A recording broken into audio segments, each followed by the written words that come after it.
A devoted housekeeper who had toiled tirelessly for over a decade in the opulent world of a billionaire family, found herself abruptly branded a criminal for the disappearance of a treasured diamond heirloom.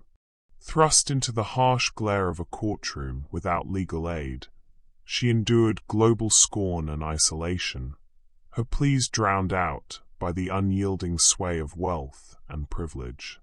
Society sided with the elite, dismissing her integrity as mere illusion.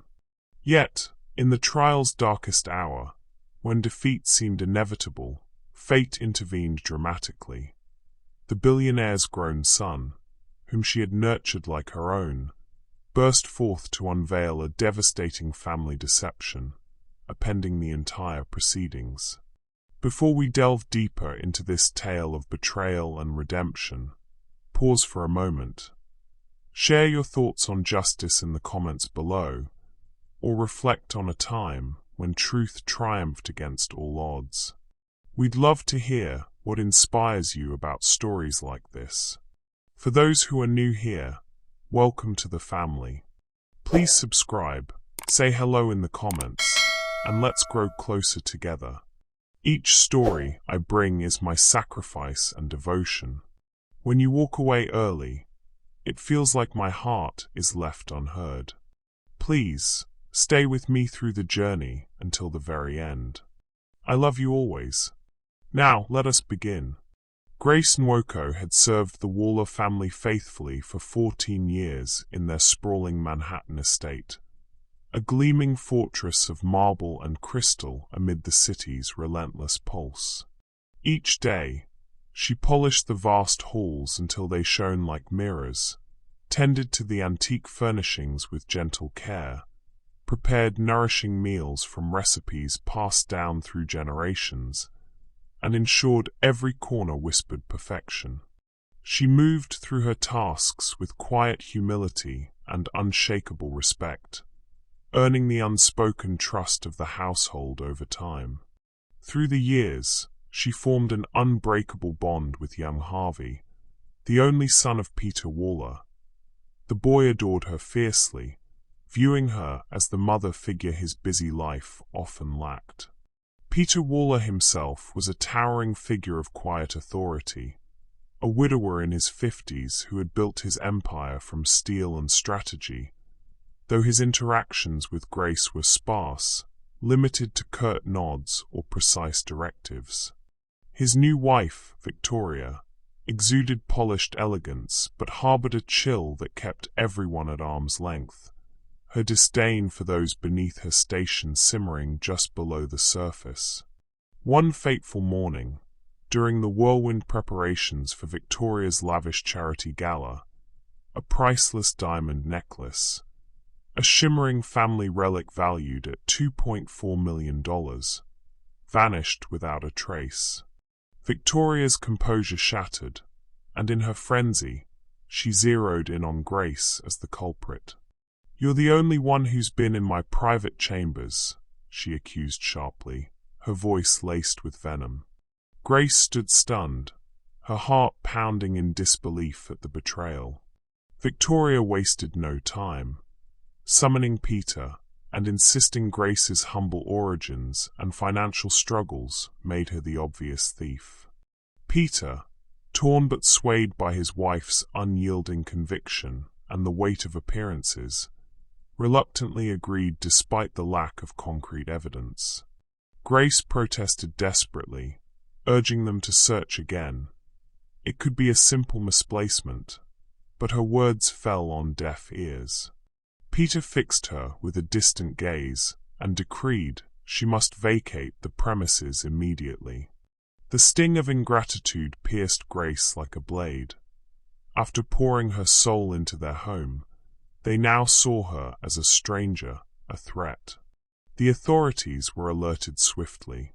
As officers descended on the estate, neighbors peered from behind curtains while Grace was led away in restraints, her cheeks burning with shame and tears. Her sole transgression? Unwavering loyalty to a family that had discarded her trust. At the precinct, Grace endured the interrogation in numb silence, the officers probing relentlessly while treating her as guilty from the start. Penniless and without connections, she had no attorney to shield her, no resources to mount a defense. Her reality crumbled around her. They released her pending charges, but warned of an impending court date. Word rippled through the community like wildfire, tainting her name with whispers of deceit despite her spotless life. Grace retreated to her modest apartment, collapsing in sobs as she replayed the nightmare, her existence upended in an instant. The deepest wound wasn't the looming trial or the societal judgment. It was the void left by Harvey. She ached for his innocent grin, his endless curiosities, the warmth of his embraces. She had raised him as if he were her flesh and blood, and now that connection seemed severed forever. In the ensuing days, a formal summons arrived from the court, charging her with grand theft and demanding her presence for trial. Grace, a stranger to legal battles, felt adrift in a system she barely comprehended. No funds for counsel left her utterly exposed. She reached out tentatively to acquaintances, but fear of the Wallers' formidable influence silenced them all. Their wealth cast a long shadow, rendering her insignificant. She wandered familiar streets with averted eyes, dreading every glance, while insomnia gripped her nights, her mind looping through the vanished necklace, the accusations' cruelty, Peter's detached stare, and the echoing quiet of abandonment. It defied belief that her years of devotion had led to this solitary fight, stripped of allies or solace. Yet, amid the despair, a flicker of light pierced through. Days after the ordeal began, a soft rap echoed at her door. There stood Harvey, having slipped away from the estate undetected. He flung himself into her arms, weeping uncontrollably, declaring his faith in her innocence and lamenting the emptiness of home without her. Grace's own tears flowed freely. This reunion was a miracle she hadn't dared hope for. Harvey presented a childish sketch he'd crafted, a simple image of their hands clasped together. That tender instant reignited her spirit. Though she'd forfeited her position, her sanctuary in the estate, and her hard-won respect, Harvey's affection remained untouched. Too young to offer legal aid or funds, his presence alone affirmed that not all bonds had fractured. It infused her with the resolve to endure. The weight of Harvey's small, tearful embrace lingered in Grace Nwoko's heart as she stepped into the grand Manhattan courtroom, a cavern of polished wood and towering ceilings that seemed to swallow her whole. The air buzzed with the murmurs of reporters and the rustle of fine fabrics from wealthy spectators, their eyes glinting with curiosity and judgment. Grace stood alone, her faded coat hanging loosely on her frame, its hem frayed from years of wear. Her shoes, scuffed from countless hours scrubbing the Waller estate's marble floors, squeaked faintly on the polished floor, betraying her every step. She clutched a worn Bible, her only anchor in this sea of scrutiny, its leather edges softened by years of fervent prayers. Across the room, Victoria Waller swept in like a queen, her silk dress catching the light, a string of pearls at her throat gleaming with cruel irony against Grace's threadbare appearance. Peter Waller followed, his tall frame rigid, his face an unreadable mask, neither accusing nor defending, just distant, as if he'd already severed Grace from his world. The press swarmed, cameras flashing, capturing Victoria's poised elegance and Peter's stoic reserve, while Grace felt like a shadow, invisible yet exposed. She took her place at the defense table, its empty expanse beside her a stark reminder. No lawyer, no advocate, no one to speak for her truth. The prosecutor, a sharp-eyed man with a voice like polished steel, rose to address the court. "Ladies and gentlemen, this case is clear," he began, his tone dripping with certainty. Grace Nwoko, an opportunistic immigrant, saw her chance to seize wealth beyond her station. A diamond necklace, a Waller family heirloom valued at $2.4 million, vanished under her watch. She had access, motive, and opportunity. His words sliced through the air, each one landing like a stone on Grace's chest. He gestured toward the security footage, frozen on a screen. Grace entering Victoria's dressing room, carrying pressed linens, her face serene, unaware of the trap being laid. The room murmured, heads nodding as if her guilt were already sealed. The judge, a grey-haired woman with a stern but weary gaze, turned to Grace.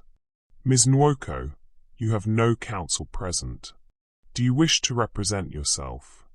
Her voice was formal, yet there was a flicker of pity in her eyes. Grace's throat tightened. She wanted to scream her innocence, to beg for someone to listen, but the weight of the room pressed her voice down. She nodded silently, her eyes fixed on the floor, her hands trembling around the Bible. The judge's gavel struck, and the trial began. Witnesses took the stand, each testimony a hammer blow to Grace's spirit. First, Victoria's personal maid, a wiry woman named Ellen, spoke with rehearsed conviction. "Grace was always lingering near Mrs. Waller's things," she claimed, her voice tinged with disdain. "I heard her once, muttering about how unfair it was, how much they had while she had nothing." The lie stung like a slap, twisting Grace's quiet endurance into envy. She wanted to protest. Ellen had barely spoken to her in years, but her voice felt locked away, her courage buried under the courtroom's glare. Next, a jeweler, impeccably dressed, testified about the necklace's rarity. "It's a one-of-a-kind piece," he said, adjusting his glasses. "It hasn't surfaced in any market, legitimate or otherwise, which suggests the thief still holds it." The implication hung heavy. Grace, the poor maid, must have hidden it, waiting for her moment. A security officer followed, confirming the footage, noting Grace's unusual presence in the dressing room that day. Each word built a cage around her, the bars forged from half-truths and assumptions. The spectators whispered, their gazes sharp, slicing her dignity to ribbons. Grace's mind drifted, seeking refuge from the onslaught. She saw Harvey as a baby, barely a year old, his tiny hands clutching her finger as she sang Nigerian lullabies in the quiet of his nursery. "Sleep, my little one, under the moon's soft light," she'd whispered, rocking him while Victoria attended galas and Peter buried himself in work. Those nights, Harvey's sleepy smiles had been her warmth, her purpose in a house that often felt like a gilded cage. She'd taught him to tie his shoes, to say please in her native Igbo, to pray before bed. Now, in this cold courtroom, those memories felt like another life, stolen as swiftly as her reputation. The contrast burned.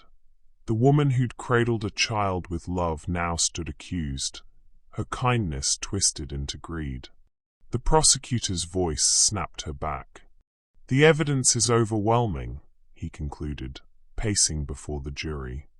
Grace Nwoko betrayed the trust of the Waller family, exploiting her position for personal gain.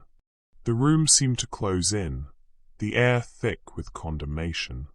Grace's breath hitched, her fingers tracing the Bible's spine. She whispered a prayer under her breath. "God, if I am to be crushed, let truth be my final breath." Her heart pounded, each beat a plea for deliverance, but the world seemed deaf to her. The judge adjusted her glasses, her expression grave as she prepared to deliver the verdict. The room fell silent, the weight of inevitability pressing down. Grace braced herself, her eyes fixed on the floor, expecting the gavel's final blow. But then, a sharp creak shattered the stillness. The courtroom door burst open. A voice, young and fierce, rang out. "Your Honor, stop. I know the truth." The courtroom's oppressive quiet shattered as the heavy door flew open, and Harvey Waller, a wiry 11-year-old boy with tousled hair and wide, determined eyes, burst in. His small voice, trembling but fierce, pierced the air.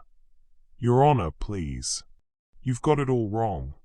The room erupted into chaos. Reporters jolted upright, cameras flashing like a storm, their notebooks scribbling furiously to capture the scene.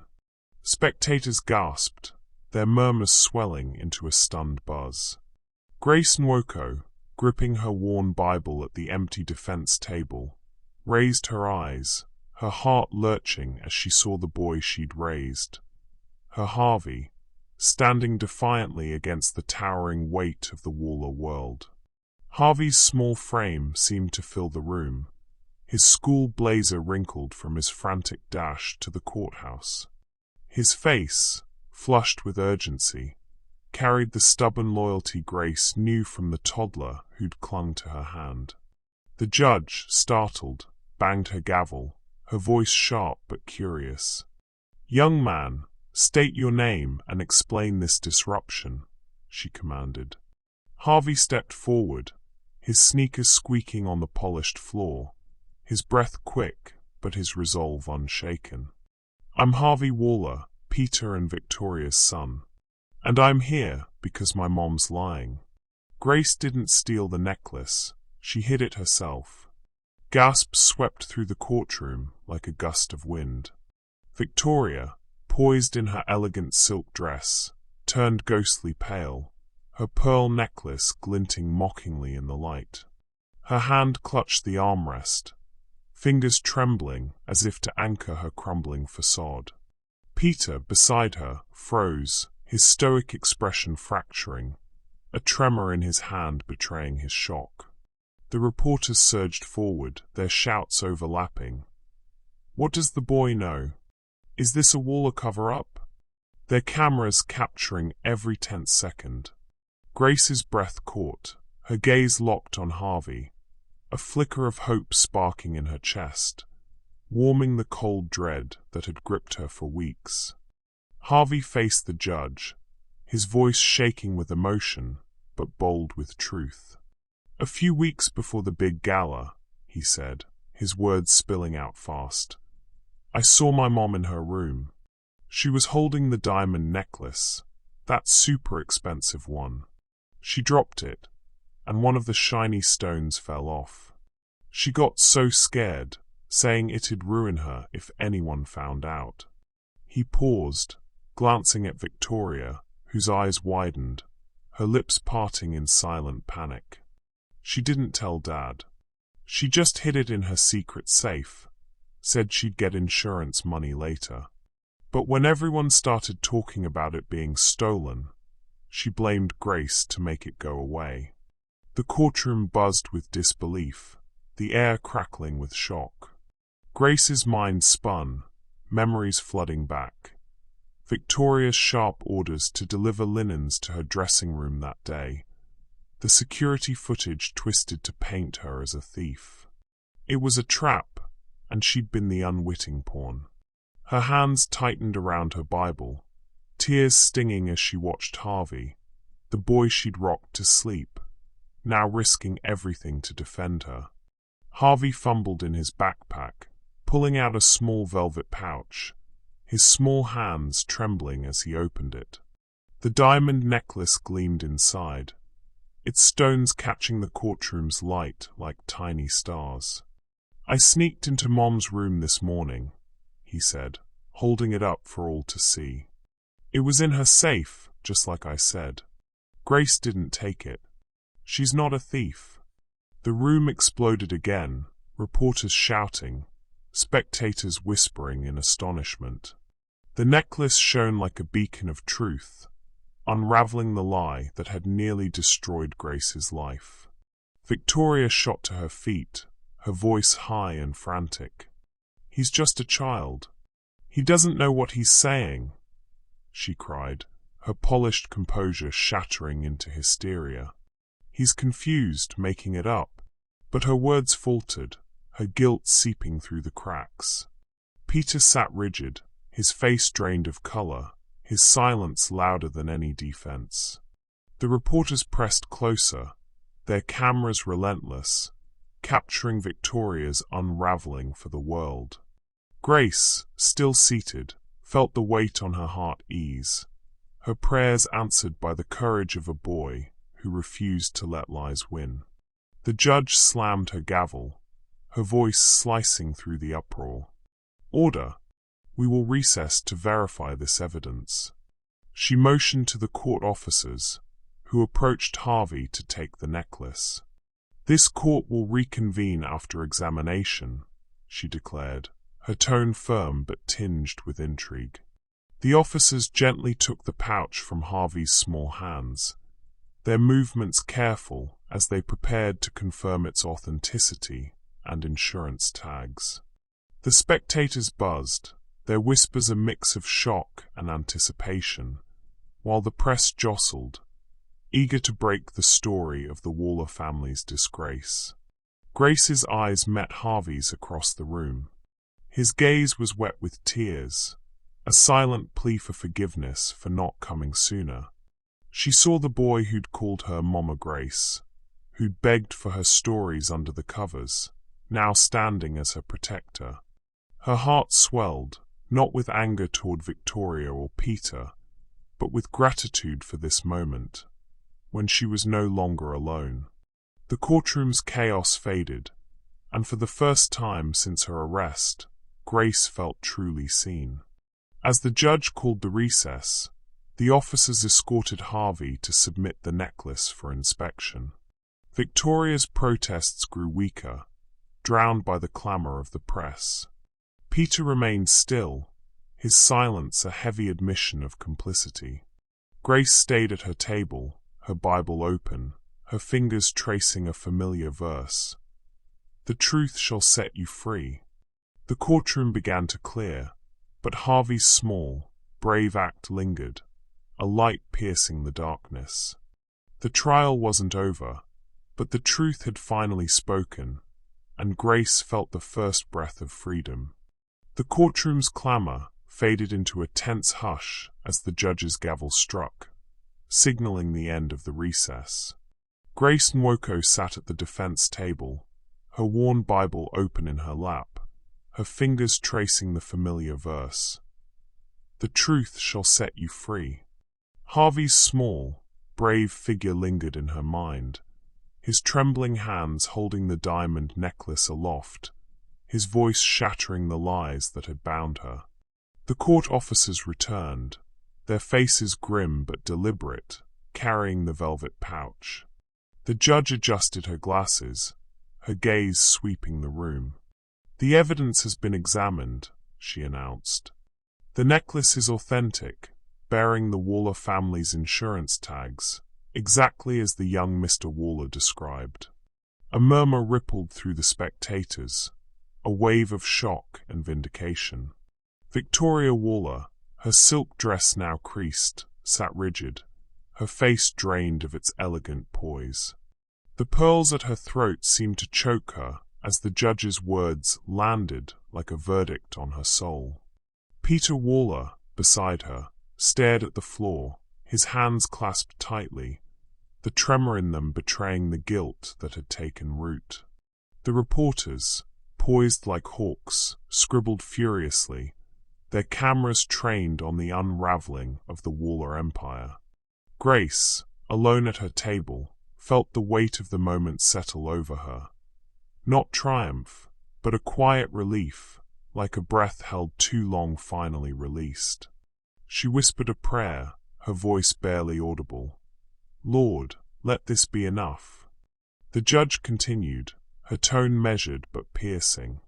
The insurance records confirm the necklace was never reported stolen until after the accusation against Ms. Nwoko. The evidence suggests a deliberate attempt to mislead this court. The room buzzed, the spectators' whispers rising into a low roar. Victoria's composure shattered. She lurched to her feet, her voice a raw, desperate wail. "You don't understand," she cried, tears streaking her face, smearing the makeup that had once been her armor. "They would have ruined me. My reputation, my place in this city, it would have been destroyed." The cameras flashed relentlessly, capturing her collapse, her words a confession broadcast to the world. Reporters shouted questions. "Mrs. Waller, why frame an innocent woman? Was this about the insurance money?" Their voices a cacophony of accusation. Peter remained silent, his face a mask of shame. His eyes, once distant, now carried the weight of his complicity. He had trusted Victoria's venom over the woman who'd raised his son, who'd filled their home with warmth when he and his wife had offered none. Grace watched him, her heart steady despite the pain. She could have raged, could have let the years of loyalty betrayed fuel her anger, but instead she chose dignity. Her prayers had always been for truth, not vengeance, and now truth was carving its own path. The judge raised a hand, silencing the room. "Mrs. Waller, your actions have consequences," she said, her voice cutting through Victoria's sobs. "This court will address your conduct separately. For now, the case against Ms. Nwoko is under review for dismissal, pending final verification." The gavel struck again, and the officers moved to secure the necklace, its diamonds glinting like a silent witness to the lie's collapse. The spectators buzzed, their murmurs a mix of awe and disbelief, while the press swarmed, eager to spin the story into headlines. Billionaire's wife exposed by own son. Maid's innocence proven in courtroom drama. Grace's gaze drifted to Harvey, who stood near the court officers, his small frame dwarfed by the room, but his courage towering over it. His eyes, wet with tears, met hers, and she saw the boy who'd called her Mama Grace, who'd drawn pictures of their clasped hands. She wanted to run to him, to hold him as she had when he was small, but she remained still, her Bible grounding her. The truth had spoken through him, and that was enough for now. Outside the courtroom, the frenzy grew. Reporters crowded the steps, shouting for statements. One approached Grace as she lingered near the defense table, her faded coat a stark contrast to the opulence around her. "Ms. Nwoko, what do you say to the Wallers now?" the reporter asked, thrusting a microphone forward. Grace paused, her voice soft but clear, carrying the weight of her 14 years of service. "I forgive them," she said, her eyes steady. "The truth has punished them enough." The words landed like a spark, igniting a flurry of camera flashes and scribbled notes. The quote spread instantly, a viral ember in the media storm. Maid forgives billionaires after shocking betrayal. Victoria's sobs grew louder, echoing through the courtroom as she sank back into her seat, her hands covering her face. The cameras didn't relent, capturing every tear, every crack in her facade. Peter's silence deepened, his head bowed, the weight of his empire's tarnished legacy pressing down. Grace felt no joy in their downfall, only a quiet resolve. She'd been stripped of her name, her peace, her place in their world, but she'd held on to her truth, and now it was setting her free. The judge called for the courtroom to clear, scheduling the next session to finalize the case's dismissal. The officers escorted Harvey back to a guardian, his small face still fierce with loyalty.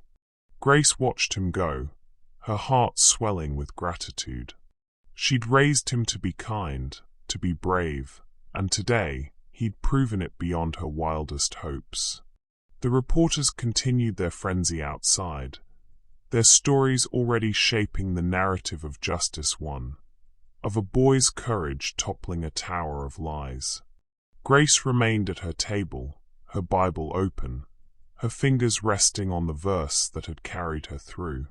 The courtroom emptied, but the echo of her words lingered, a testament to her strength. The truth had broken the Waller's tower, exposing its fragile foundations. For Grace, this was not the end, but the beginning of redemption, a chance to rebuild what had been torn down. She closed her eyes, whispering one final prayer. "Thank you, Lord, for seeing me." The Manhattan courtroom, still humming with the aftershock of Harvey's revelation, fell into a solemn hush as the judge's gavel struck once more. Grace Nwoko sat at the defense table, her worn Bible open in her lap, its pages a quiet anchor amidst the storm of the trial. The echo of her words, "I forgive them. The truth has punished them enough," lingered in the air, a spark that had ignited the reporter's frenzy and shifted the room's atmosphere. The judge, her stern gaze softened by the weight of the truth, rose to deliver her ruling.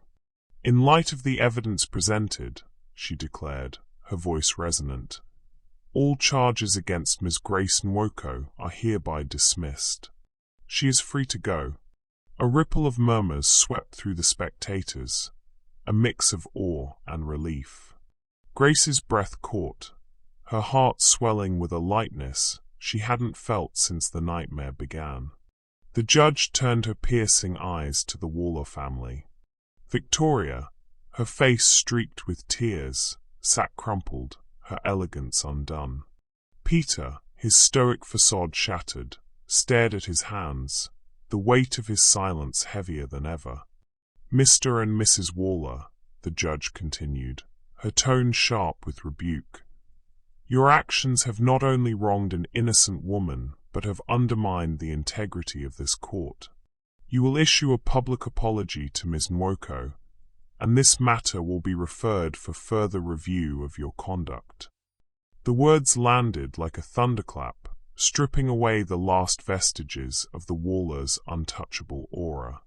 Victoria's sobs broke free again, softer now, swallowed by shame, while Peter remained mute, his empire's dignity crumbling in the public eye. Grace closed her Bible, her fingers trembling not with fear, but with release. The truth had prevailed, just as she'd prayed, and though the scars of betrayal remained, she felt a quiet strength rising within her. The courtroom began to clear, but the weight of the moment stayed with her, a victory not of vengeance, but of dignity restored. As she rose, her faded coat and scuffed shoes no longer felt like marks of shame, but badges of endurance. The spectators watched her, some with newfound respect, others with curiosity, as she walked toward the exit, her head held high for the first time in weeks. Outside the courthouse, the autumn air was sharp, the Manhattan skyline gleaming under a pale sky. But the calm was shattered by a swarm of reporters, their cameras flashing like a storm, microphones thrusting toward Grace as she stepped onto the courthouse steps. "Ms. Nwoko, what's next for you?" one shouted. "Will you sue the Wallers?" another demanded. "How do you feel about their betrayal?" The questions overlapped, a barrage of noise that threatened to overwhelm her. Grace paused, her heart steady, her mind returning to the prayers that had carried her through sleepless nights. She looked at the sea of faces, their lenses trained on her, and spoke softly, her voice clear and unwavering. "I forgive them," she said. "The truth already punished them enough." The words landed like a stone in still water, rippling through the crowd. Cameras clicked furiously, reporters scribbling her quote, their faces alight with the realization that they'd captured a moment that would echo far beyond this courthouse. Grace's statement, simple yet profound, spread like wildfire online, trending across platforms within hours. Hashtag #GraceForgives became a hashtag, her words a beacon of resilience. Posts and videos hailed her as a symbol of grace under fire, a woman who'd faced the might of wealth and emerged with her integrity intact. Strangers shared her story, their comments praising her strength. She didn't need revenge, she had the truth. This is what real dignity looks like. Grace felt the weight of their attention but kept her focus inward, her thoughts on Harvey, the boy who'd risked everything to save her.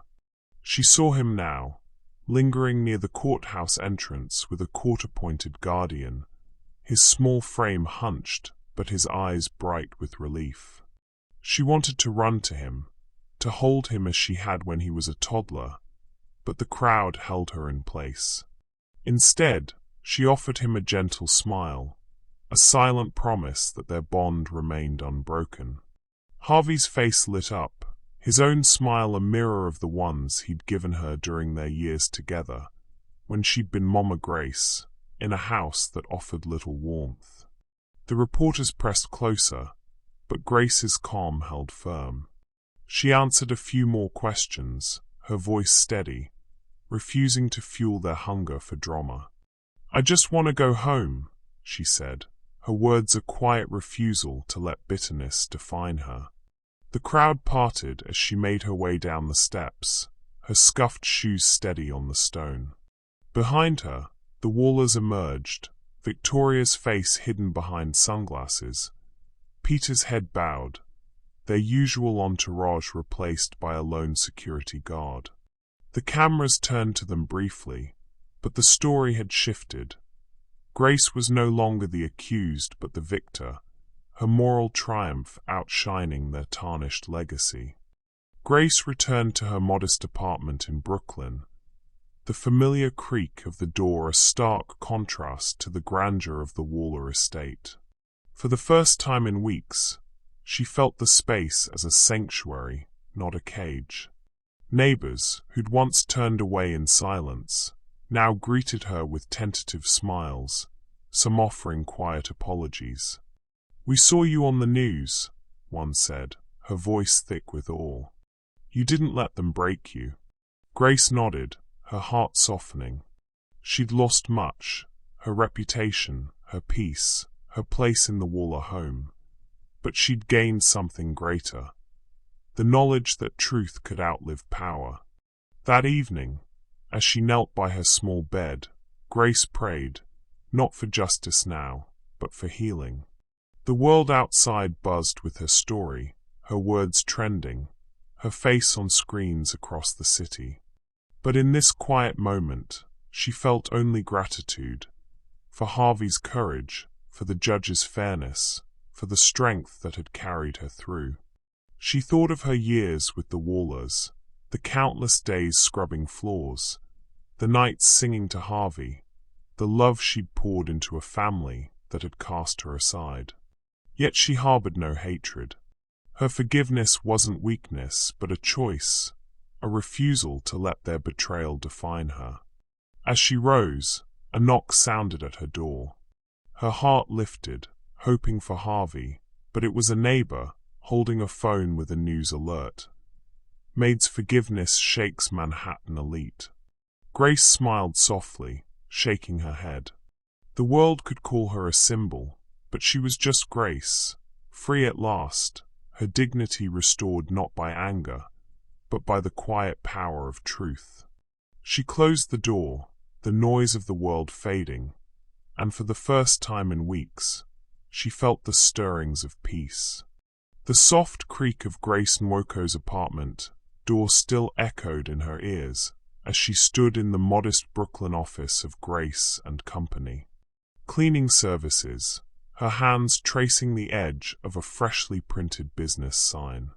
The news alert from the night before, "Maid's forgiveness shakes Manhattan elite," had faded into the background, but its impact lingered, a reminder of the freedom she'd earned. The world had called her a symbol, but Grace was ready to be more. A builder, a beacon for others who'd been cast aside. Her small apartment, once a refuge from the storm of accusation, now felt like the starting point of a new chapter. The weight of the Waller betrayal had lifted, replaced by a quiet determination to rebuild, not just for herself, but for those who shared her struggles. Weeks had passed since the courtroom victory, and Grace had wasted no time. With the small savings she'd guarded through years of toil, she leased a narrow storefront, its windows catching the morning light. She painted the walls a warm ivory, hung a simple sign, Grace and Company, cleaning services, and began hiring. Her first employees were women like her, immigrants with calloused hands and resilient hearts, women who'd faced unfair treatment, whispered accusations, or doors slammed in their faces. There was Amara, a Ghanaian mother whose employer had dismissed her without cause. Rosa, a Dominican woman shunned after a false theft claim. And Lynn, a Vietnamese widow whose quiet strength mirrored Grace's own. Together, they transformed the fledgling business into a haven, their laughter and shared stories filling the office as they polished their tools and planned their first contracts. Grace and Company quickly earned a reputation for excellence and integrity. Clients, small businesses, then larger offices, praised the meticulous care, the way every surface gleamed, the way Grace's team worked with pride that transcended their humble tools. Word spread through Brooklyn and beyond, carried by clients who saw more than a cleaning service. They saw women who refused to be defined by their pasts. Grace led by example, her calm presence and unwavering standards setting the tone. She trained her team not just in cleaning but in dignity, reminding them, "We don't just clean spaces, we bring light to them." Her words, rooted in the faith that had carried her through the trial, became the company's unspoken motto. Unknown to Grace, a quiet act of atonement had helped her begin. Peter Waller, still reeling from the courtroom's revelations, had wrestled with his guilt. The silence he'd maintained while Victoria's lies tore Grace's life apart. Unable to face her directly, he'd channeled his remorse through a friend, a discreet businessman who approached Grace with an anonymous grant to fund her startup costs. The funds covered the lease, equipment, and initial salaries, allowing Grace and Company to take root. When Grace received the envelope, marked only with a note, for a new beginning, she suspected Peter's hand, but chose not to confront it. Her faith taught her to accept grace, even from those who'd wronged her, and she poured the gift into her vision, determined to make it her own. Meanwhile, Victoria Waller had vanished from Manhattan's glittering scene. Disgraced by the viral spread of Grace's forgiveness and the exposure of her deceit, she fled the city, her social empire in tatters. Rumors swirled. Some said she'd retreated to a family estate upstate. Others whispered of a quiet divorce from Peter. The press, once her allies, now hounded her, their headlines merciless. Billionaire's wife flees after framing innocent maid. Grace heard the stories, but refused to dwell on them. Victoria's punishment was her own, a self-inflicted exile from the world she'd prized above truth. Grace's heart, though scarred, held no room for gloating. She was too busy building to look back. Each morning, Grace woke with a renewed sense of purpose. Her faith in humanity, bruised by betrayal, began to heal as she watched her team thrive. Amara's shy smile returned as she earned her first paycheck, sending it to her children in a craw. Rosa, once fearful of judgment, laughed freely as she shared cleaning tips with Lynn. The office became a sanctuary, a place where stories of hardship were met with understanding, where shared meals, Grace's jollof rice or Rose's empanadas, fostered a family bound not by blood but by resilience. Grace's prayers, once desperate pleas for deliverance, now carried gratitude. Lord, thank you for turning my pain into purpose. One afternoon, as Grace reviewed client schedules, a familiar figure appeared at the office door. Harvey Waller, now 11, stood hesitantly, his school backpack slung over one shoulder, a shy grin on his face. Grace's heart leapt. She hadn't seen him since the courthouse, though his courage had never left her. "Mama Grace," he said softly, stepping inside. She knelt to meet his gaze, her eyes brimming. "Harvey, my brave boy," she whispered, pulling him into a hug. He'd come alone, slipping away from his guardian, just as he had when he'd brought her that drawing weeks ago. "I wanted to see your new place," he said, looking around the office, his eyes wide with pride. "It's yours. You did this." Grace smiled, her heart full. She showed him the small space, the cleaning supplies neatly organized, the schedule board filled with bookings, the photos of her team pinned to a corkboard. Harvey's presence was a reminder of the bond that had survived the Wallers' betrayal, a love stronger than titles or wealth. He handed her a new drawing, a childish sketch of a shining building labeled Grace and Company. "This is you now," he said, his voice earnest. "You're not just in their house anymore. You're bigger." Grace's tears fell, not from pain but from the joy of being seen by the boy she'd raised. As the weeks turned to months, Grace and Company grew, its reputation spreading to Manhattan's edges. Clients began requesting Grace personally, not for her services but to hear her story, to meet the woman whose forgiveness had captivated a city. She spoke humbly, always redirecting praise to her team, her faith, and the truth that had set her free. Her office became a symbol of rebirth, a testament to what could be built from the ashes of injustice. Neighbors who'd once shunned her now stopped by with gifts, fresh bread, words of admiration, rebuilding the community she'd thought lost. Grace stood at her office window one evening, watching the Brooklyn streets glow under streetlights. The world had tried to break her, but she'd emerged stronger, her faith in humanity mending with every smile from her team, every contract signed, every moment with Harvey. She thought of Peter's silent atonement, Victoria's exile, and the courtroom that had once loomed like a prison. Now, those memories were just shadows, outshone by the light of Grace and Company. She whispered a prayer, her voice steady. "Thank you, Lord, for making me whole again." Her business, her team, her purpose, they were the freedom she'd earned, a legacy of empowerment rooted in truth. The Brooklyn streets faded behind Grace Nwoko as the car wound through Manhattan's glittering avenues, carrying her back to the Waller estate. The invitation to speak at Peter Waller's charity gala, a fundraiser for immigrant support programs, no less, had arrived like a whisper from her past, stirring memories of marble floors she'd scrubbed and the betrayal that had nearly broken her. Months had passed since Grace and Company. Cleaning services had taken root, its success a testament to her resilience. Now, standing on the cusp of returning to the mansion where her ordeal began, Grace felt no bitterness, only a quiet resolve.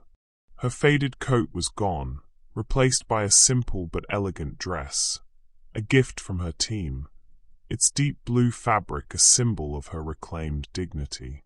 As the car pulled up to the estate's iron gates, she whispered a prayer.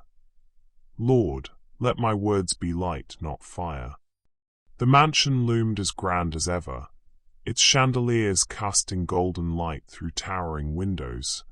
But the air felt different, less oppressive, tinged with anticipation. The media had dubbed the event Reconciliation Night, a narrative fueled by Victoria's absence. She'd remained in exile, her social empire shattered, her name absent from the guest list. Reporters milled outside, their cameras flashing as Grace stepped out, her presence drawing murmurs of awe. "There's the maid who forgave them," one whispered, her story now a national touchstone. Grace offered a gentle smile, her heart steady despite the spotlight. She wasn't here for vengeance or spectacle. She was here to speak truth, as she always had.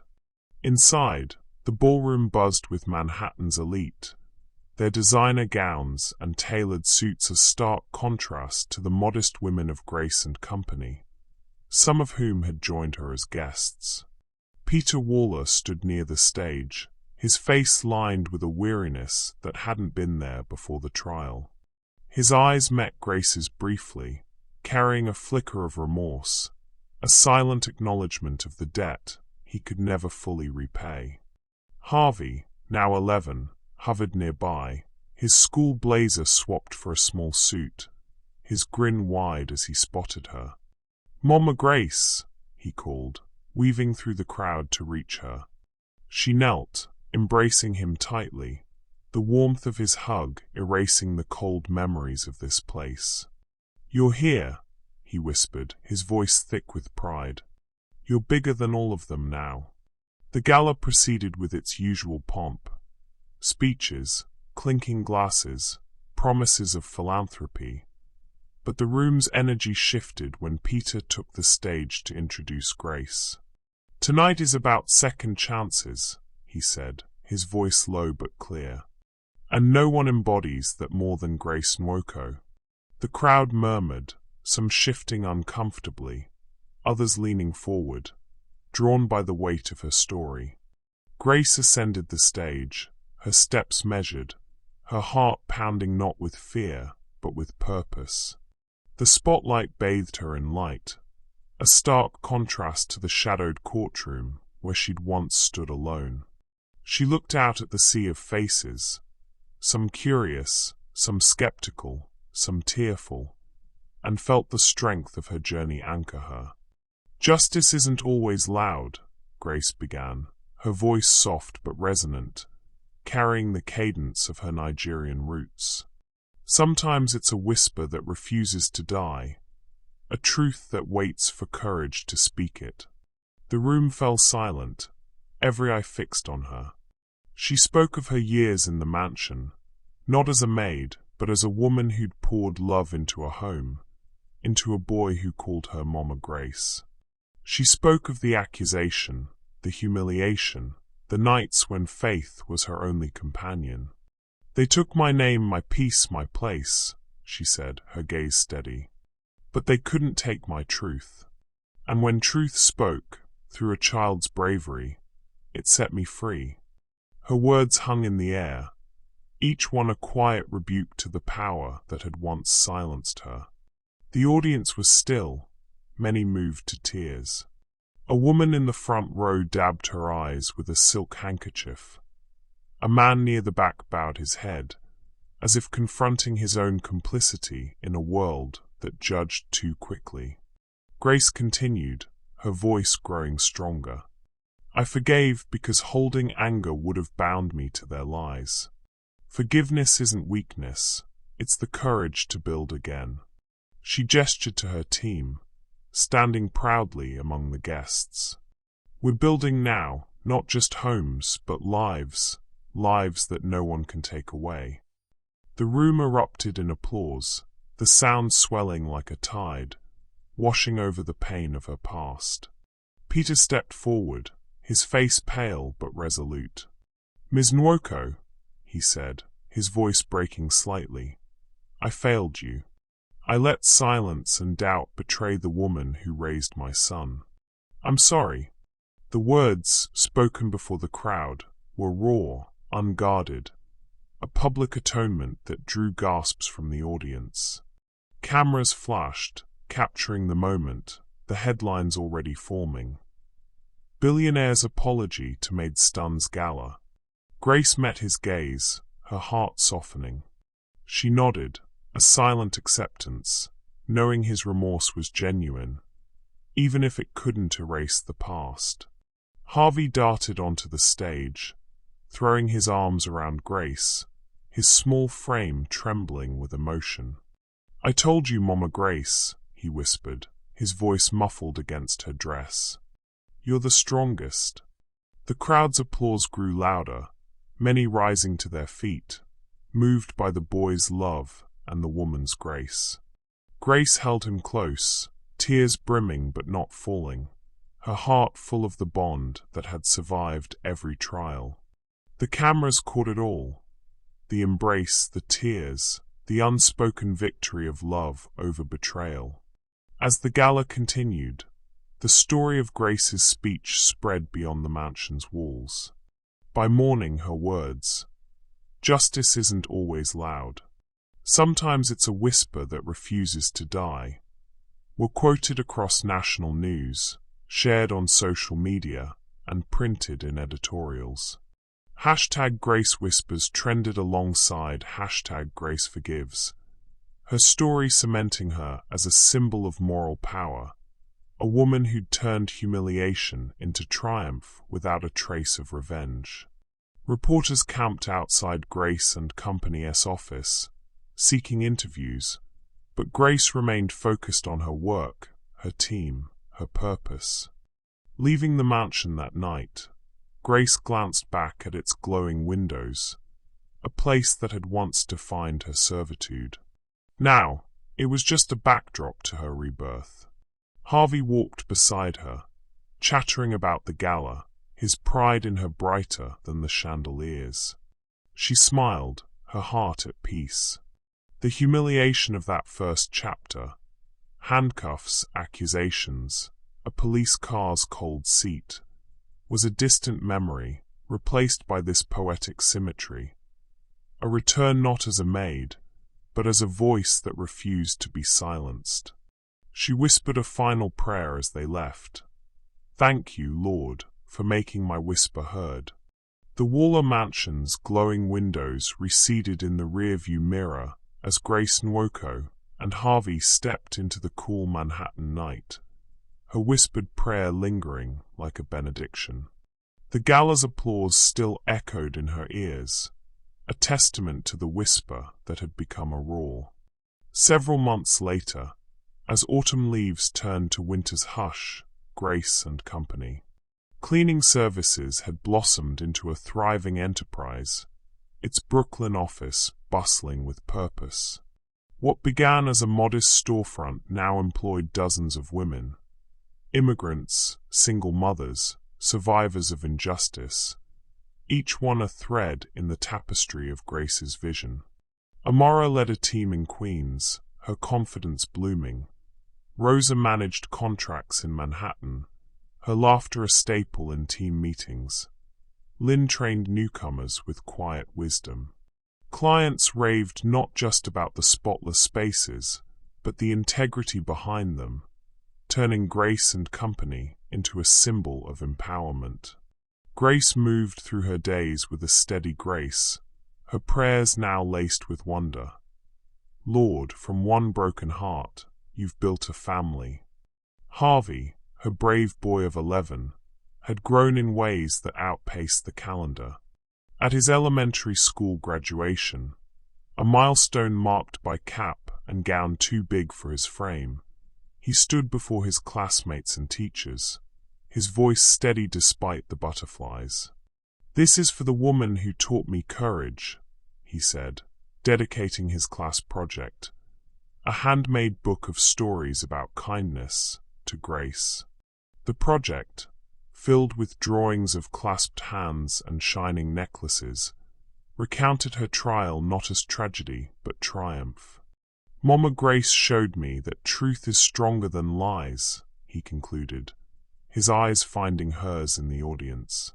The room erupted in applause, teachers dabbing their eyes, parents whispering about the boy who'd stood up in court. Grace sat in the front row, her heart swelling, tears of pride blurring the stage. Harvey's dedication was more than words. It was a bridge between their shared past and a future where courage defined him. Peter Waller, his life reshaped by the courtroom's revelations, sought ways to atone beyond his public apology. Haunted by the silence that had enabled Victoria's deceit, he established the Grace Nwoko Fund for falsely accused workers, a charity dedicated to legal aid and support for those wronged by baseless claims. The fund launched quietly, its first grants helping women like Grace rebuild their lives. Peter never sought credit, but when Grace received the news through a letter, detailing the fund's mission in her name, she recognized his hand. She didn't confront him. Instead, she sent a simple note. "Thank you for building instead of destroying." The fund grew, drawing donations from Manhattan's elite, a ripple from the gala's wave. Peter, now living alone in the vast estate, found solace in its work, a small redemption for the empire he'd once prioritized over truth. One crisp spring morning, Grace returned to the courthouse steps where her nightmare had begun. The place of her arrest, the swarm of cameras, the weight of isolation. The steps, worn by countless feet seeking justice, felt different now under her steady stride. She carried a single white lily, its petals pure and unyielding, a symbol of peace reclaimed. Kneeling briefly, she placed the flower at the base of the steps, whispering a prayer for all who'd stood there alone. "Lord, let truth find them, as it found me." The act was private, unnoticed by passers-by, but it closed a circle in her heart. Rising, she felt the city's pulse around her, honking taxis, bustling crowds, a reminder that life moved forward, carrying her scars into strength. In the quiet of her apartment that evening, Grace reflected on the journey, her Bible open to the verse that had sustained her. "They took my peace, my job, my name, but not my truth," she murmured, her voice soft in the dim light. Because when lies fall apart, truth is the only voice left standing. The words, once a desperate plea, now carried the weight of wisdom earned. She thought of Harvey's dedication, Peter's fund, her thriving business, each a thread of redemption woven from pain. Forgiveness had been her victory, love her restoration, truth her enduring legacy. The world had seen her story, but only she knew its depth, a heart that had whispered until it was heard. As the sun dipped below the skyline, Grace stepped out, walking home in the evening light. Her head held high, her steps unhurried, the city hummed around her, vendors calling, lights flickering on, lives intersecting in the twilight. She was no longer the maid in the shadows, but a woman who'd built her own light, her truth a beacon for others. The hum faded into peace, her journey complete, her heart whole.